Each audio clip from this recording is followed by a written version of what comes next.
Pioneer. Yo, what is going on, guys? EJ here, bringing another Lord of the Rings Rise to War video. Today, before we get into today's video, I'll just give you a quick update of what's been happening. So basically, the server hasn't changed a lot. Arnor and Lindon are still completely dominating. Some of the interesting things were like Loth moved to Barad-dûr and decided to become evil, lol. And Rohan, which have now been fully overthrown since last time, have taken over these evil sections. So yeah, basically there's this last few scrambles of these maps, and then we're probably going to try to take the ring in that. But with 20 something days left of the server, there's not much going on. There's just a few little battle pins here and there and everywhere with Ruin and stuff. Poor old Ruin. But yeah, just a few little battles happening.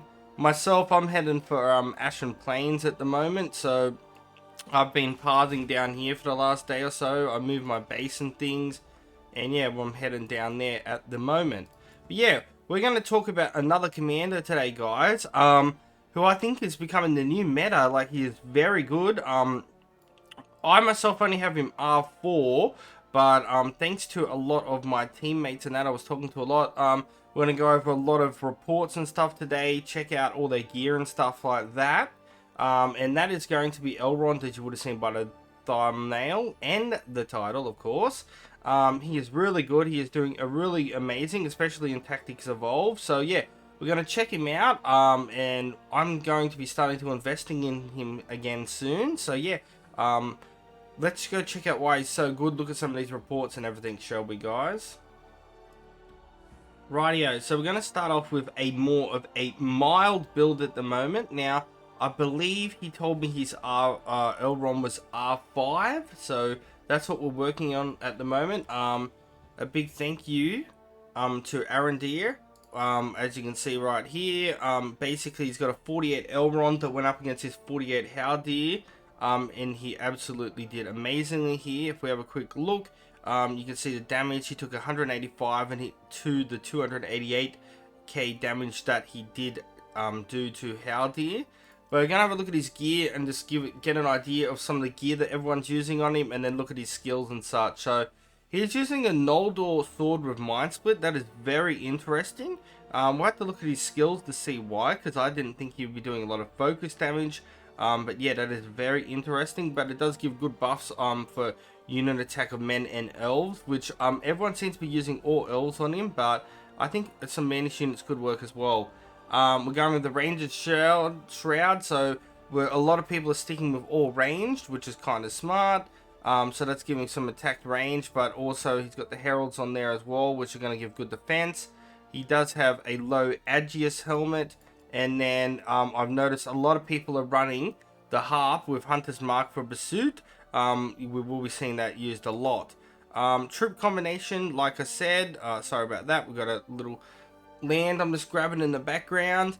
Currently heading to Ashen Plains, as I was saying before, but yeah, we've got the Sentinels, which have dispersion on them because we're playing Tactics Evolve.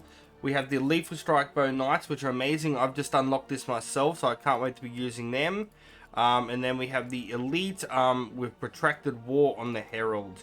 Now, let's have a look at his skills. Now, you will be seeing a few different skills here on certain ones, depending on the amount of respect level. This is a lower respect level, but so he's using the Lord of Imladris, which basically does physical damage and helps prioritize range units. He's got a point in this quick rush skill there, but the big one, Conveyor, we've got points in there for initiative and follow-up. We have Half Elven, which if you read here, it says allied units defense and speed plus 10 for each allied men present. And then it is allied damage plus 10% for each elves unit present, with a max level effect of might and focus plus 10. As you can see, the base stats in the 300s for the might and focus is really good, and 214 speed is not bad at all. We have Boon here, which is really good as well, guys. It basically can give the buffs of physical damage received minus 20% and physical damage plus 20%. A couple of points in the coalition here, but another one that you will see a lot here is in the Ring Bearer skill here, which basically gives all elf allied units damage plus 25% and a max level effect of focus plus 15. So yeah, as you can see, did really good against this Haldir here, which was not too much of a slouch of a Haldir.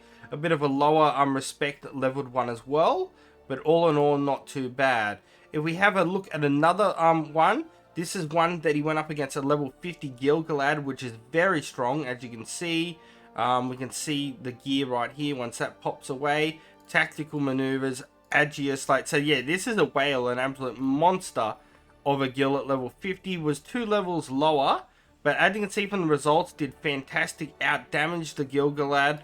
Of course, using the same gear as well, still in the same skilling, but the pursuit definitely helps there. But as you can see, Elrond R5 beating a GILGALAD, which is, if I can do the respect levels on this, not as high as mine. I'd say probably 11, maybe respect 11 or 12 or something like that. With very good gear, is an amazing results there, guys, against that GILGALAD. Absolutely crazy. Now we're going to look at my mate's fellow 13 member, Neil's Elrond here. So as you can see, he went up against this level 50 DWALIN, which was pretty nicely geared and stuff like that. And as you can see, it's quite high respect as well.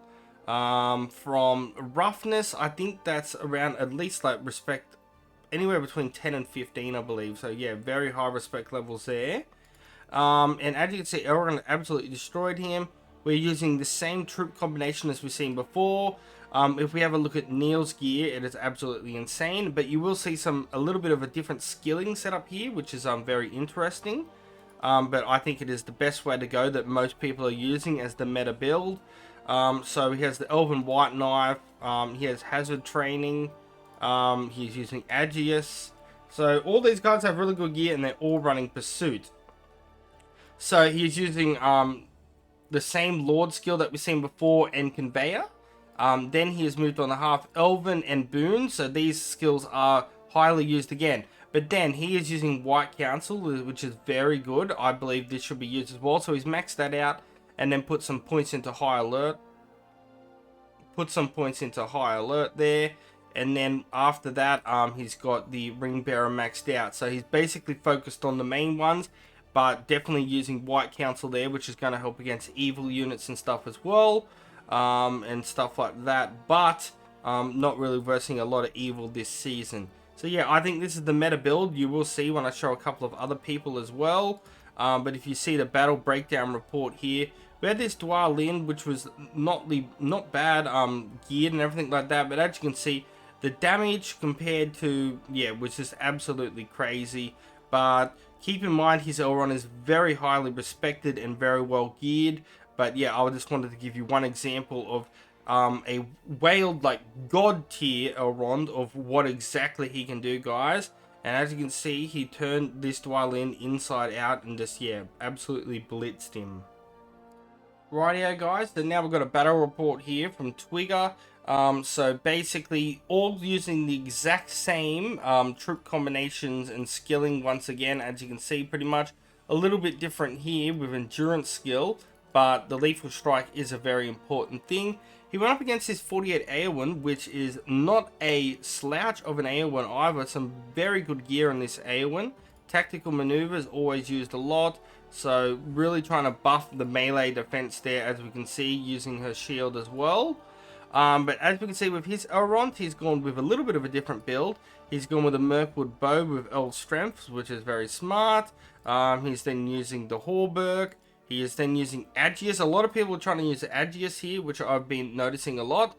My luck, I've never been able to pull it ever, but anything like Discord or anything on here would be good. They're using helms that are going to help buff a lot of the attack range. And then he has the Carved Dragon Tooth, which is really good in increasing the attack for men, elves, and dwarves +6. You can see the exact same kind of skilling, definitely not as high as respect as Neil's that we've seen before, but with the same points in the same skills. So this is the meta kind of build that we want to be working on. But as we can see, the breakdown, it was absolute destruction here. Completely just wiped the floor with this EOWYN. The EOWYN could have been a bit better and run 3 units, but it wouldn't have made a difference. 352,000 and the healing as well, so 134,000. as you can see, all the damage is coming from that soldier damage as well because of that follow-up with the conveyor skill. So very strong and very good indeed. And the last one we're going to look at for today, guys, is Sarah's here, which is a 46 Elrond, exactly the same skilling and troops and everything once again, pretty much, against his 49 Gimli that had a full stack. And as you can see, it wasn't the world's best geared, but still pretty nice. Gimli at 412 might, not having all elite units, so definitely was at a little bit of a disadvantage there, but still not too bad whatsoever. But it's more of an example of showing what they can do against high damage commanders. So as you can see, Elrond using the same sort of gear. Everyone seems to be using Agius on him for the Stun and Madness immunity, but this is definitely a huge attributing factor that's helping as well, but it is not needed. And as you can see, just got really good gear, buffing everything for things from the archers and stuff like that. Now, I actually did not know that the Elven White Knife can come with Frenzy, so this is a really good sword, and I didn't know that, so it's very interesting as well. But as you can see, not as high as respect Neil's as well as before, but I was using all the same kind of points in the same skilling and stuff like that, so this is the meta build. But as you can see, Elrond is beating really good commanders very strongly, guys, so I highly recommend investing in him. I'm going to be starting to try get his respect up and using him.